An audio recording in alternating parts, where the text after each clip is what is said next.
it's Olivia with Freedom at the Mat. Thank you so much for joining us today. So, today we're in conversation with a woman whom I just think the world of. She is respected as an integrated wellness coach, and she's going to tell us more about that in a moment. But we're going to talk about emotional wellness today.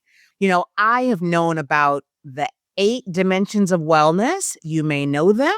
They are mental, emotional, physical, social, intellectual, environmental, and spiritual and financial. But when I was asked by a client years ago, what's the difference between emotional and mental? I said, oh, they're the same. But even when he asked me, I was like, are they? Are they the same? And as a wellness advocate, I need to know the difference. So when I happened upon Jaaz Thomas's workshop where she was talking about emotional wellness, I was like awestruck. I could not move. So welcome to Freedom at the Mat today, Jaaz Thomas. How are you today? Hello, beauty. How are you? I am doing well.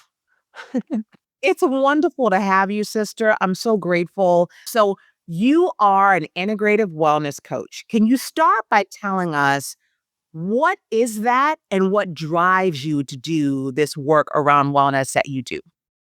Okay. Well, first of all, I'm gonna always have the time for conversations like this because I feel like it's just that important. When you can fully understand how the mind and body works together, you can literally accomplish anything. And so an integrative wellness coach is a person who takes different components of wellness and utilizes them to help people versus having just one specific focus, right? So if yoga, like how we're familiar with yoga or meditation or stretch or life coaching, right? Sound therapy, all of these different things. I utilize them to help people figure out which tool to use when. You're going to help us today once Yes. for all stop saying, I feel some kind of way. I feel because when you Yeah. said that in the section, I was like, she's right, right? People use that so commonplace now, and they just say, "Well," hmm but it's like, no. How can we learn to begin to name our emotions? So, my first Yeah. question is, how is emotional wellness different from mental wellness, and how and where do they intersect? Okay, sure. So, um, pretty much the emotional side is going to be about understanding, managing, and expressing those emotions, right? Versus the mental side is going to be about how you function, and the habits that you create to support those functions around the emotions. So, one is around actual functionality, The mind. the mind, but then the emotions, that's how I feel. Yeah, that's how you're gonna express it. That's how you're gonna manage it. That's how you're gonna understand it, right? Now, like you said, they do intersect. They do complement one another. If you think about it this way, the mental would be like the equivalent to representation of the mind, and then the emotions would be the equivalent representation of the heart. And so obviously in a perfect world, we want the mind and the heart to come together. But there are those times where we're like, hey, my mind wants this, but my heart wants that. So your mind is going to be that place of developmental, right? The developmental function, teaching yourself how to focus, how to get clarity, how to actually function in those habits versus your emotions, right? Your emotional well-being rather is going to be about really bringing that together through expressing it and knowing how the two go together. So you're going to feel emotions all the time, but you don't want to get into the habit of just expressing how you feel without actually being able to stop and think, right? And so the two go together. Yeah, and so have huh? You want them to kind of collide. You wanna Work in feel. harmony for sure. For sure. One of my favorite ways to really break down teaching how to get to a very great emotional state is by showing people how to go through those emotions, right? And you can use your self care to do that. And I think I talked about this at the workshop. It's like when you're really angry, you don't want to really suppress anger. You want to find a healthy place to let out the anger so you can see all the way to the other side of that anger, right? And then allow your mental to come in and teach you what to do next versus just being in a space of like, oh, I'm upset and anyone can get this feeling that I have right now, right? Right. Somebody better catch these hands, right? Right, so That's one of my questions gonna go to. So, what are some common emotional triggers that women face, specifically women, and Yeah. what are your strategies for responding to them in a healthy and constructive way? One of the things I liked about the workshop is you broke down in this chart in a very visual way these different emotions and different Yeah. things we do when we feel them. So, if you don't mind just breaking down some common emotional triggers that we face and then some strategies for responding to them in a healthy manner. Okay. Quite honestly, for a woman, and I guess it's gonna go to a man in my mind as well, because triggers are about life, right? How you go through life. So whether you had a experience where you didn't feel safe, where you have like a lot of responsibilities that is falling on you, whether you have like different type of awareness, things that bring back memories and emotions, your relationships. And then my biggest one is like self-worth and confidence, right? Um, those areas of life in particular for women will create so many strong triggers. And the thing that happens is once your mind memorizes that trigger and that emotion and that feeling, if you're not doing the work there, it's going to keep rehearsing that every single time you get that same feeling. So it's almost like oh, this is familiar to me. I'm gonna respond the same. And so having emotional intelligence and well-being teaches you how to navigate that each experience is different and you don't want to respond to them the same. But trigger wise, right, to your point, you're going to keep going through those things the exact same way based on a life experience of how that emotion registers for you. And so what I like to help people do is sort through those emotions. We do a few different exercises of just letting yourself remind yourself that you're okay. One of my favorite things to do is obviously breath work. You can do breath work at any given point of the day. So just taking that and then tying into an affirmation. Um, Full transparency, and I'm a come right back, but full transparency, I went through a season where I was postpartum with my son, right? And I first had my son, and it was like all these emotions that I wasn't used to. And at the time, I wasn't as privy to understanding it as I am now. But saying that to say, I remember being in that space of nothing physically being wrong, not losing my mind, but feeling like everything is wrong, right? And going through the space where all I could tell myself was, I'm okay. I'm okayed my weight off of a sofa. Right. And so these little words and how you speak to yourself is the power that you need. And so you're going to have these thoughts, you're going to have these experiences, you're going to have this memorization in your body that's already formed. And those triggers are going to feel real to you. But you just want to break it up with a little bit of power here and there just to redirect the thought. And then over time, those thoughts start to shift. Because now when you say, I can't do this, but you saying, I can at the end, eventually you're going to get to the point where when you tell yourself you can't, something's going to come right behind it and say, but you can. Right. And so you want to practice those little bitty small habits. I know the big things. I know that the jumping off the cliff and all those things work as well. But I find it very powerful to focus on a micro level because that's what's working against that subconscious, those habits that you've built over time. Okay. Thank you so much for that. And I'm learning so much right now, right? The emotions of the heart, the mind is mental. So Yeah. when we talk about our emotional wellness, actually improving our emotional wellness, are hmm there some things that you recommend that we do overall to improve our emotional wellness? Is Yeah. it So I would definitely journal. okay? Because that gives you the opportunity to reflect on yourself objectively, right? You can take yourself out of the scenario and say, hey, this is how my day went. This is what happened to me, right? Because I feel like journaling gives you the opportunity to see it in the outside way versus just experiencing it. And then I usually will have somebody start that and just do it for about a week with no expectation, right? Just writing what happened. Like, you know how you do with the gossiping and you go watching all of the like shade room and all these different things like we were talking, right? I would just jot it as if it's just something I'm telling a friend, this happened today. This was like this girl, you did this, right? Just literally just throwing it out there with no expectation. But then you come back after you've wrote these different things about yourself, written it, you will come back to those things and be able to look at it Okay. right? After you've done it for about a week, you come back and you actually look at it for the next level, which is a assessment. And then you see and you look at the commonalities between your thoughts. I can assure you that most days it's going to be the same pattern repeating itself. And so you pick the top three most common ones and you start with those. And then you write just an affirmation that's tied to those that becomes that thing that redirects your mind. Now, the thing about it that adds to it, that's just the written part that you can do on your own at your own pace. The action side of that is going to be finding something that allows you to express it, Okay. right? We don't always feel safe telling people. I'm a very introverted person, so I'm not the one that's gonna just call up and dump on everyone, and things of that sort. And so if you have somebody to talk to, by all means go ahead, and I love therapy as well. But you want to get into a space where you can actually express that emotion so it's not being stored in your body. Right? I used the example anger earlier. So you may want to go axe throwing. You may want to go to a break room. You may want to go boxing, right? You may want to go mountain climbing. Something that allows you to get aggressive and literally see that frustration see itself out, right? And I love the fact that that's what is so special to me about self-care. There is no perfect way. It's only your way, right? If I'm feeling emotionally drained and I just need a hug. Some moments we just need a hug. Right. That's when I'm getting on a massage table.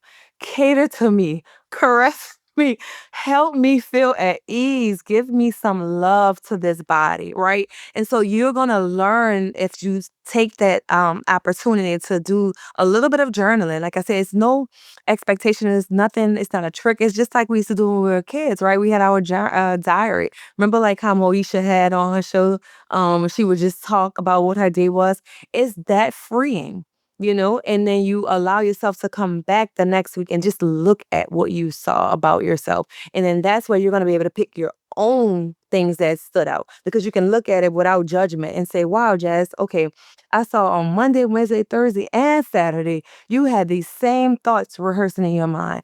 Let me get to the root of that. What am I actually feeling?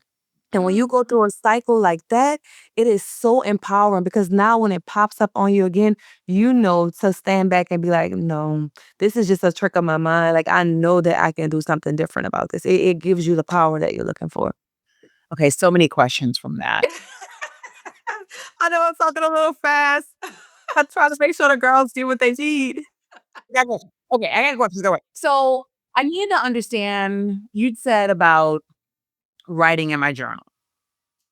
Assume that there's a listener right now who doesn't have a journaling practice at all. Hmm. Will you guide us around how much we have to write and the voice? Because I heard you saying, like, write a line. Can it be as much as a line or does it have to be a paragraph? That's one thing I want you to enlighten us around.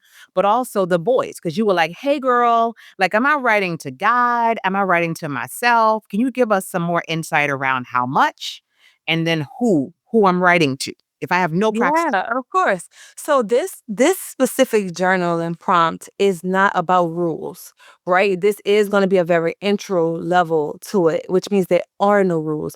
You're writing in the way that feels most organic to you. I have a client right now who only likes to write in third person because it allows her to separate herself and it takes some of the pain away for her to be able to express, right? That was like, okay, like, that hit me a little hard and it made me approach her situation a lot differently instead of going so direct. I know that I had to kind of buffer around her, right? Because she's built up so much protection that it's hard to go direct. And we have a lot of people who have pain that way. So it's very healthy for you to just write in a way that just feels organic to you. And then you're just writing as you experience. And that's why you're not necessarily, you can do it in real time, but again, there's no rules. You don't have to do it in real time. Ideally, you will do this at the end of the day as a reflective practice, just allowing the mind to be free. Because you know how we go to bed with so many different thoughts. Oh, I gotta do this, I gotta do this, this didn't happen, that didn't happen. Now I can teach you about that another time. But Okay. I got you on that too. But for the sake of this, it is just a soothing component to the mind to just reflect on it. And the thing that makes this the challenge is that you're gonna wanna solve your own problems, right? We're as women, we are natural problem solvers. And so as you begin to write, you're gonna wanna be like, oh, well, I should have did this, or maybe I should have done that. The challenge is just write. When we wrote in journals as in diaries as a little girl, we just wrote about what happened. Girl, let me tell you what this was about. Oh my God, I can't believe they did this to me. Oh, my mom made me so upset today, right? You just wrote.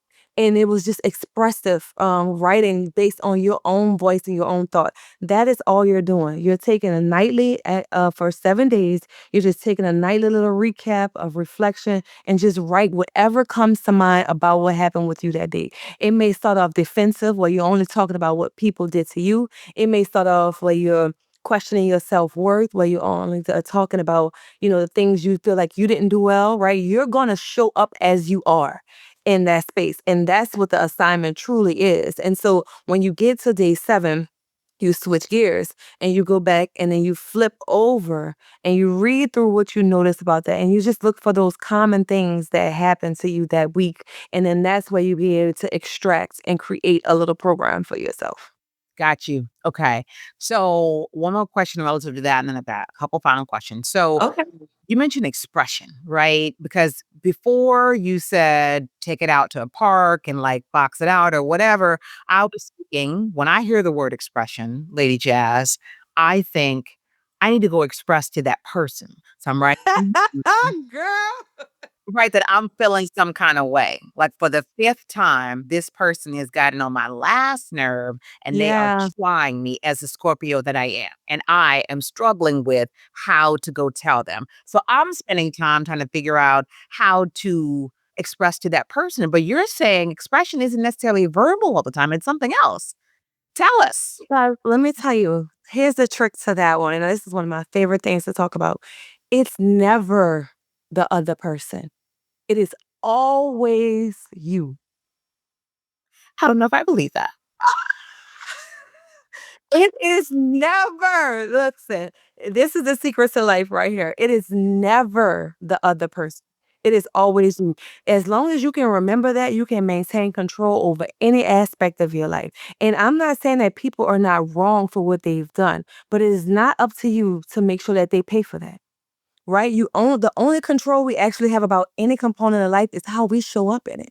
And so if you're showing up in a way that makes you have to tell that person something, then they've already won that battle against you. Correct. You Correct. get what I'm saying? And so I'm not saying this as a perfect person because I'm a married person. I'm a mom. I'm a mom. I'm a sister. I'm a daughter. I have friends. I have business. I have so many relationships with people. So I'm not saying this as if it's an easy task. But I'm saying this as a self-growth task, Mhm. right? Because it's not that, hey, sometimes your kids won't, catch you at the wrong time and then get yelled at, or your husband didn't put their trash out and you're like, excuse me, sir, right? So those things happen. Right. However, they should not dictate how you respond. You still love these people. You still want the best for them. You still want the best for yourself. You have to remind yourself of that in those moments. And when you don't have the power or the words to say and express it the way that you want to, you say nothing. That is the practice, right? And then you realize that when you don't say anything, you gain so much more power. And then when you allow yourself to settle, by the time you want to go back and tell them something, you don't even feel the same way. So your expression is totally different. So I'm not saying don't communicate with people, but I'm saying make sure that you're in a healthy space where your spirit is settled before you even try to approach someone, because you want to be solution oriented, not get your point across. That's ego. That's a tad bit different. That's that right there is key too. Yes, Is what is indeed. the objective of the communication? The objective of the Yeah. communication is just to say how Sometimes you I just want to be right. I just want you to feel like I was right. feel. Not it's side conversation, but recently I've told myself that there's something that I know a lot around, and there's a colleague who like knows less, and they want to always tell me about it. And I was like, for a while, I kept being Lady Jazz. I kept being like, well, yeah, I knew that. I knew that. And then I finally said, why Let not them have just it. let her know what she knows without you having to say constantly, "Oh, yeah, I knew that 2 years ago. I knew that 5" like, just let it be. Just let it be. Yeah, Go because on. they never get it. They never get it the way you're trying to deliver it. It only starts to register as more negative emotion, right? So you're coming from a negative space technically. So they're going to receive nothing but negativity. The thing is that you don't have control over is how they receive negativity. So they have their own trauma, their own experiences, their own life. So although you're saying it from a certain space of negativity and you want them to receive that, they may receive something totally different based on their own trauma responses. So you Right. always want to deliver things from good, right? Yeah. Because good is good no matter what. And so Sure. when you can find spaces to show up as good, you always get your point across. Got you. Okay. So people say I feel some kind of way a lot. I moved here from New York 5 years ago, and I thought it was a New York thing. I have one of my friends. I feel some type of way about that. I feel some type of way. I feel some type of way, and I was like, oh my gosh! And like I hear people's out. Everybody says it.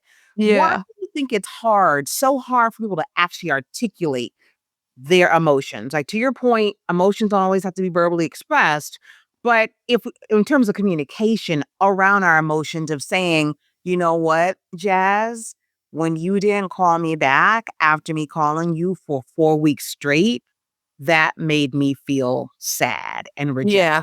Why is that so hard? I'm sorry. Your New You York did came good, out. by the way. Your New York came out just now. She didn't Okay. say that, by the way. By the way, she has not No, not that's not. whoa, I wanna put that there. As an example. Um, okay, so honestly, it goes back to what I said a little bit earlier is once the body memorizes an emotion, it stores that emotion, right? And if you're not doing things to release it, it begins to harbor and build those emotions. It build that same feeling rather. And so when you do something to me, or if somebody has an experience in life and it feels similar to something they felt already, and they've already built a wall up there, they're just going to respond that same wall, right? We don't take the time to explore each emotion as an individual experience. It's like, oh, that I've seen that before, so I'm gonna respond the exact same way. And so you just you begin practicing those habits over and over and over again until you become numb to some degree with this exterior. And so now you don't even want to dig into the layers of it because that makes you so uncomfortable, right? I had a client recently that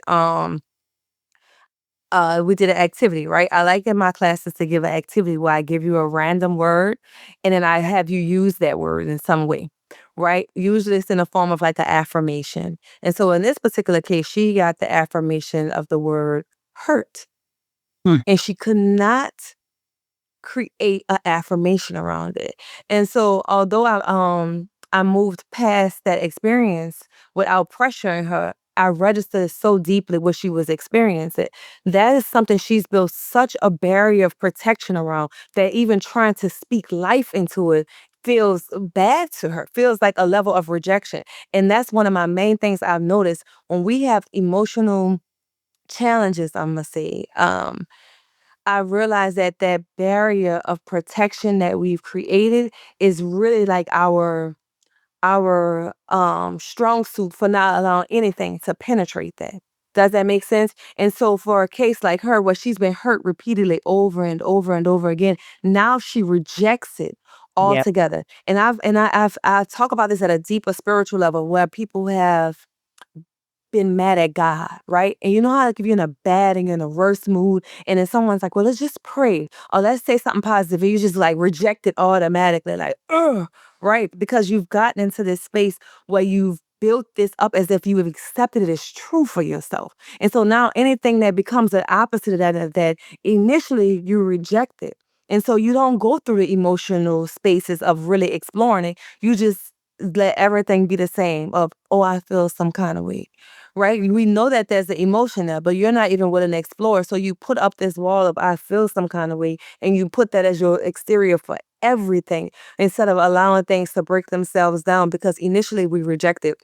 The first thing that you're going to realize when you create any affirmations about yourself is that subconsciously you're rejecting that feeling. You're pushing it away. You're pushing away that positivity because you've accepted as true in your own mind that this is just the way it is for me, right? Mm. When it's not even the case. It's just you've accepted that as truth. And so now breaking down those barriers and teaching yourself that it's not, initially you're going to reject it. But you got to continue to tell yourself over and over and over again, let me explore this. And that Mm. just takes a lot more vulnerability that most people aren't willing to open up with. That's it. It's courage. The courage to be vulnerable. and to explore your emotional palette or your emotional expanse, whatever the word might be to, because I think about one particular friend in particular, a really good friend of mine out in New York who she says it all the time. And she's a mother of two, a 10-year-old and a 4-year-old, and she's busy and she's managing relationships with parents and partners. And it's just like, okay, that made me feel some kind of way. And but she's not taking the time. Right. Not So, and you taking have that that time. slight, but like it takes time and vulnerability to actually want to explore. So it's easier. Yeah, Right. yeah. Whenever you hear somebody use that term, I feel some kind of way, automatically equate it to the fact that there's some type of rejection that they feel, right? And that's that layer. So anytime they feel a rejection, that's what they're getting at when they say, I feel some kind of way. It's literally, I feel rejected, but I'm not willing to actually open up that rejection because then it'll allow me to be exposed. Okay. Okay. For whoever that was for. Thank you for that. So Listen, we last in this together, you know? absolutely. So there are myths that men experience emotions less. Hmm. What do you think about that? And I've heard that debunked, but I want you to kind of address that. And while you're Yeah. addressing that, I want you to share if you feel that men or women have a harder time with expressing their emotions. Okay, so honestly, I don't think that men are emotionless. I think, there's a bunch of different factors of why men show up as emotionless, but I don't think it's that because they actually feel something a lot differently. Expressing what they feel and actually having those emotions are two different things. I do feel like they have a lot more emotional control in a lot of spaces than women tend to have. Because they're taught, and they're wired a little bit differently in a sense where they have a lot more logical hormones that are balanced. Okay. You know what I mean? So they have that capability to stay a lot more level-headed in most situations and scenarios. Now, I'm not saying they can't, have moments of outbursts and things of that because any human, if those emotions build too much, they'll be able to have consequences for it. I think that's probably why men have more heart attacks and things of that sort because they are storing theirs a lot more. A healthy version of that, because it is a gift to have that emotional that balance and control. But a healthy balance of that is being able to have self care, right, for them. Working out, eating right, meditating, praying. All of those things that we talked about, they need those things as well to maintain that mental stability and emotional stability in a healthy way. The reason why I think women, though, have it a lot more challenging is because of our cycle, right?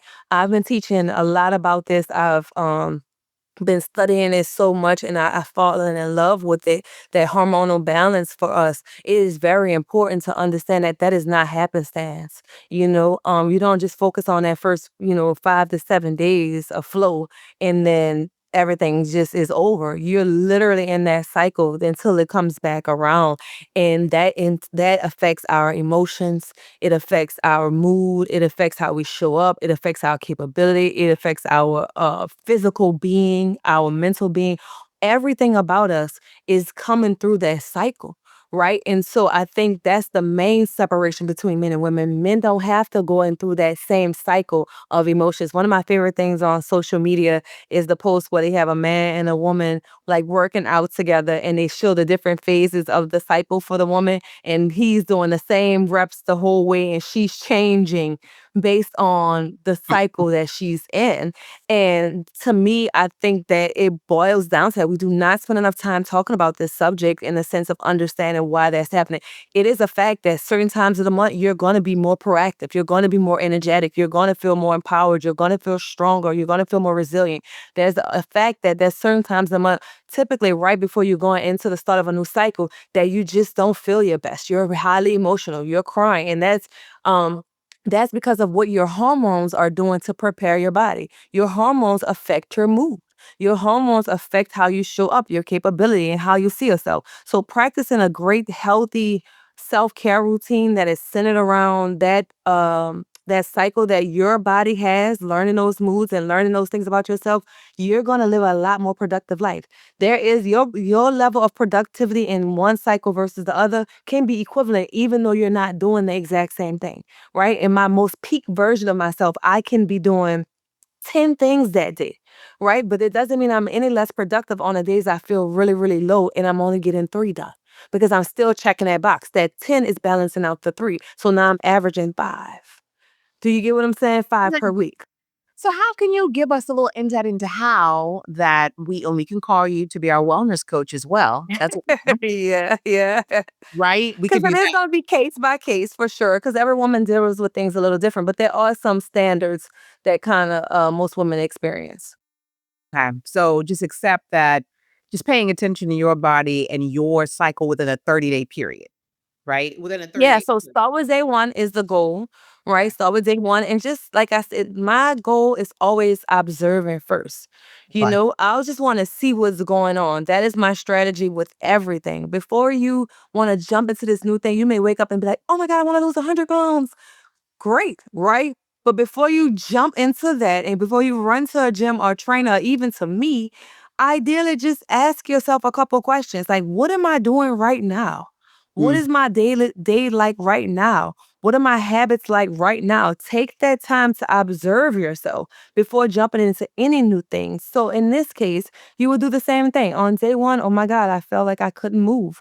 My body was super heavy. My head was spinning. I got a headache. I didn't feel well. I snapped at my kid. Whatever the case may be, is you start to write those things down. But as you start to see what's going on in your body, that's where the awareness comes into place. Now, where a person like me would come in is I would be telling you what foods that are going to help you on those high energy days or those low energy days, right? What the amount of protein you want to be able to substitute for. What self-care routines we can develop that's going to make you feel the way you need to feel. Like I said, on that day where you just need a hug, right? It is okay to take the hug. I'm teaching you how to know how to be productive because there are some things you're just gonna have to do, right? If you have a 9 to 5 job, you're still gonna have to go to work. You know what I mean? But you can show up at work with these little things. It may be a little cup of tea that you bring to work that day, right? It may be a little couple things that you're just doing just slightly different to take the edge off so that you don't have to go off on your boss or the client that's not cooperating. You're aware. You're like, hey, this is my day where I know I'm not in my best mood, but I know I can show up by doing this. And then I know that I cannot do 100 things today. So I'm going to focus on the top 3. Got Right? it. And so those things help you create a cycle of life that gives you a lot more healthy emotional well-being and balance. And that's the difference between a man and a woman. A man is going to be a little bit more different. They can do the same thing for the most part consistently. And then you can break that up or periodically to give them that rest and that reset because you need a little monotony, right? But as far as a woman goes, you want to create your life that goes with the cycle that you have going on.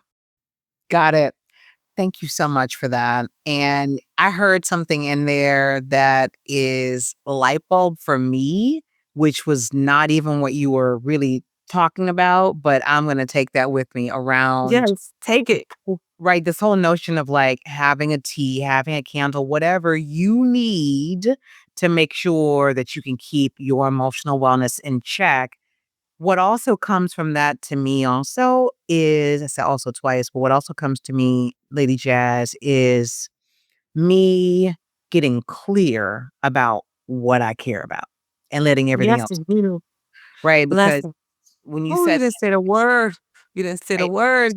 right, the whole notion of self-care, if I can get more intimately knowledgeable about what I care about, so that all the other stuff, the client getting on the nerves, the children, the husband, all those things are Roll gonna happen. out. It's happening outside of you, as you said Mhm. earlier, all you can control is you. So what I care about today is getting my kids to school, Yeah, pull a meal for them, and me yeah. completing this project. Those are the That's it. 3 things I care about today, That's it. That right? toilet's gonna get scrubbed tomorrow. This floor is gonna get swept. You know what I mean? Like you have to be able to realize that your life is never, it doesn't stop. You know what I mean? Like it does not stop. Every day you have to maintain your house. You have to make sure your bills are gonna get paid. You have to go to work. You have to be a mom. Like your thing is to find ease in that. And that's what the soft life means to me. I see so many people have kind of redefine their version of the soft life. But to me, it's not even about like just cupcakes and rainbows. It's really about embracing your life as it is and being okay with how that flows because you have an ease about the life that you're creating around you. Not thinking everything has to be so hard and so forceful and such a struggle to be able to be okay. You can find things that make this more functional for you.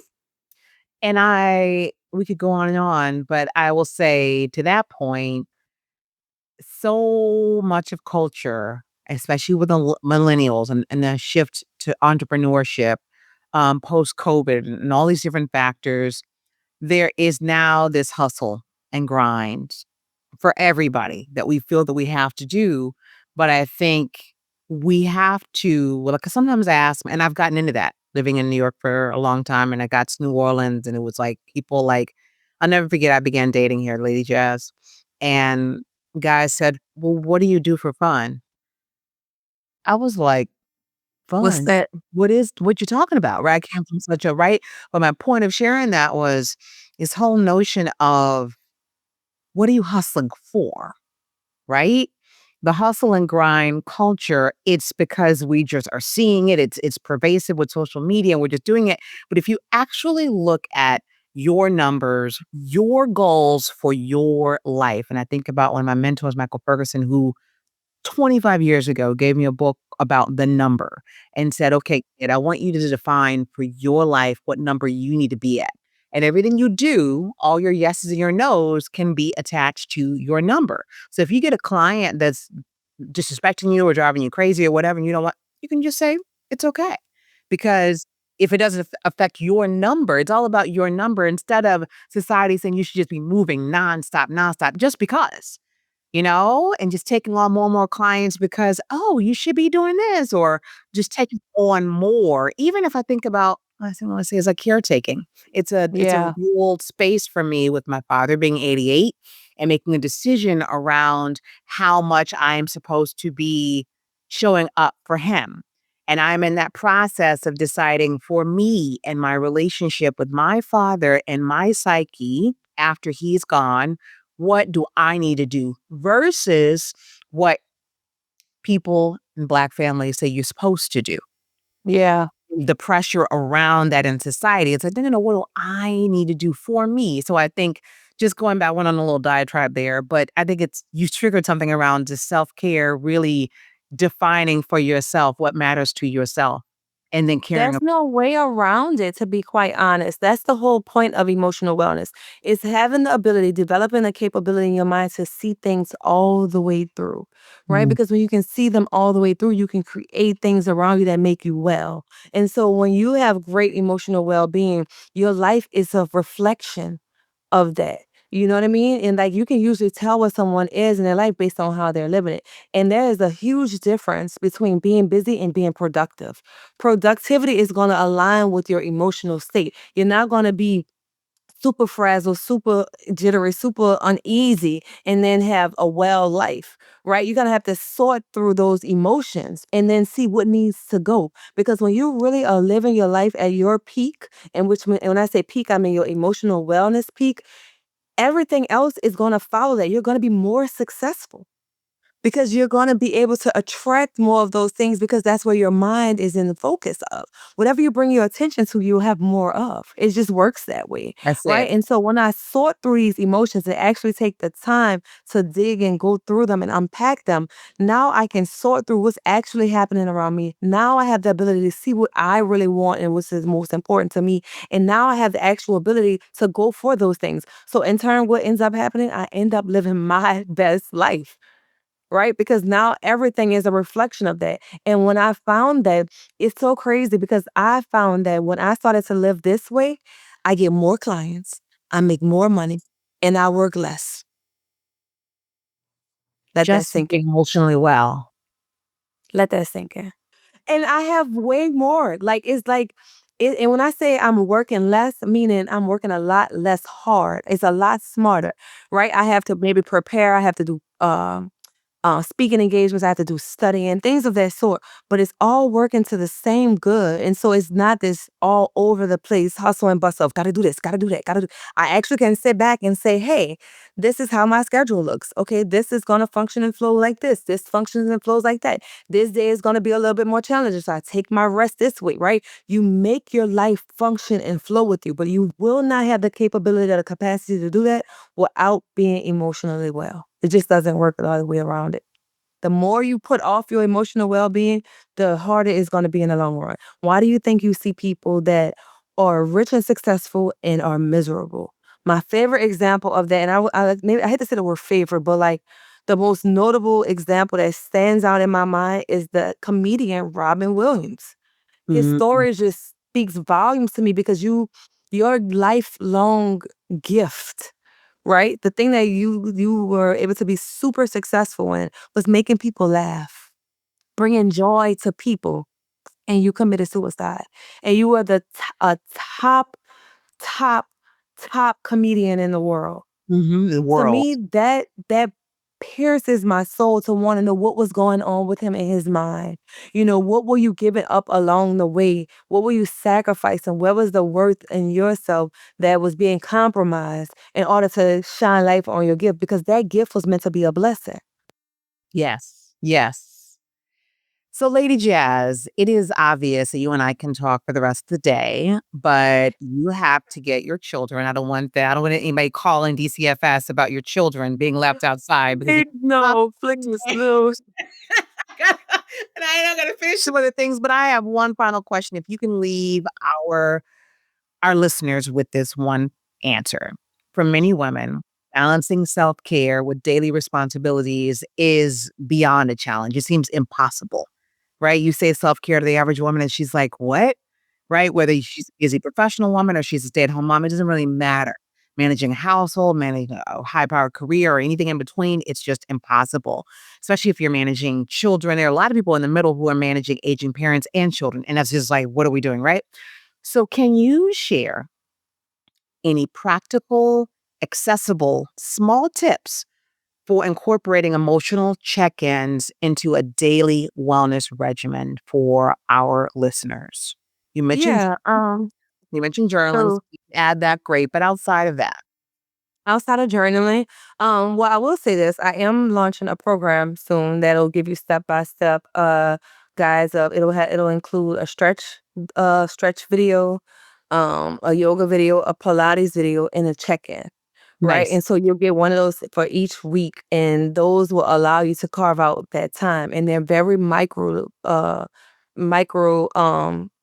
condensed, right? They're very condensed videos, so that it is for the person who doesn't have a lot of time, but just wants to start somewhere or wants to make sure that they can maintain something that is doing really, really a lot for their minds and bodies. And you can repeat those videos or those reps based on how much time you do have. So it allows you to have control over your time. That's one thing. So the Where do we get, where do we get those videos when they launch? When are they launching and where do we get So my Instagram, obviously, but so that's gonna be Lady Jaaz, okay. Jazz with two A's and one Z, or you can go to betteryou365.com. Those will be the two spaces that you can check that out. And the reason why I brought that up is because that's what the first answer is gonna be about taking control over some component of your time, right? Even if it's a 5 minutes in your day, get control over something in your day. Give yourself that power. Once you see that you can obtain power there, you'll start looking for power in other places. So find one moment in the day that's just for you. Now, the second component to that is what you do with that moment, right? Now, that's going to be case by case or scenario by scenario based on the woman. If you need a hug, if you need some strength, if you need a relaxation, let that be the moment for you. One of the easiest ways to check all boxes is going to be breath work. You know, a simple one could be where you inhale for 4 seconds and then exhale for six. That would be the easiest one to start with, because it doesn't have as much focus. It just gives you the opportunity to reset, and all you got to remember to do is count to four and then count to six. But you inhale through the nose and then exhale through the mouth. I'm okay. I'm 6 okay. out, 4 in, 6 out is what you did? Yep. And Ooh, then, like, that was my now you saw how you said, "I'm okay" at the end of that? That was what I said I did myself off the sofa, and you did it naturally with me, right? You saw how that "I'm okay" came out effortlessly at the end? That's all you need. That is all you need. I promise you, it seems so insignificant, but it is powerful. That "I'm okay," especially at the end of a couple breaths, it will change your life. I'm a living testimony to that, right? And then there's a couple other ones. You can definitely look up some more complex, like the box or square breathing, where it's 4, 4, 4, and 4. That'll be a little bit more in depth. But I would start with the most basic ones, and let those be the guides to start with, okay, especially for somebody who's really, really busy. okay. You just want to, if you nothing else you got out of that, just remember that you want to take some moment of your day, every day. I don't care what it looks like. A minute, 5 minutes, 10 minutes, 20 minutes, an hour. Whatever life allows you to start with, grab that by the horns and own it every day. Thank you, Thank Jazz you. Thomas. We know we can find you, Lady Jazz, 2 Hmm. A's, 1 Z, on Instagram, and the website is betteryou365.com? Yes, ma'am. Yeah. Okay, and you're open for clients? I'm open for clients. Okay. We thank you. We gonna keep this thing rolling, first lady and all. That's right. All of it, all of it. Thank Yeah. you so much, sister. We Thank know you. that at the time of this recording, as you'd mentioned, your illustrious, incredible, amazing. I think he's an amazing person, period. Thank you. Thank you. Husband is running for office, and I hope that he is our new mayor. And that's not me getting to politics. I just happened to, I didn't even know Jazz was married to Oliver. So that was a whole other thing. It was something So her that's before they saying knew. I was new to the city, did not he know. So yeah, it he's works doing the out. Lord's work. He is doing the Lord's work. This is not an easy task. This is not about, just trying to have some title. This is how we live every day. Every day we're trying to make the city and the community that we're a part of better. I'm doing it from a mind and body, just really at the ground level, helping people inspire, pick themselves up and see how valuable they are. And then he's taking that and helping you really, really change the life in the community that around us. So I think it's a perfect match, and I really, really think that the people will benefit if they allow us to be their next first family for sure. Absolutely. They will. I'm praying. I'm praying we're going to get that signed today. All right. So stay there. Stay put. So everybody, thank you so much for joining us again today for this episode of Freedom at the Mat. Stop saying I feel some kind of way. Start naming your emotions. Start making the time to understand what your emotions are. Express them, if not verbally to someone, find a way to just get them out energetically. Go for a walk, go for a box, go do some yoga, but make sure we're getting these emotions out of our bodies so we can live fully well lives. May God continue to be with you. Ashe.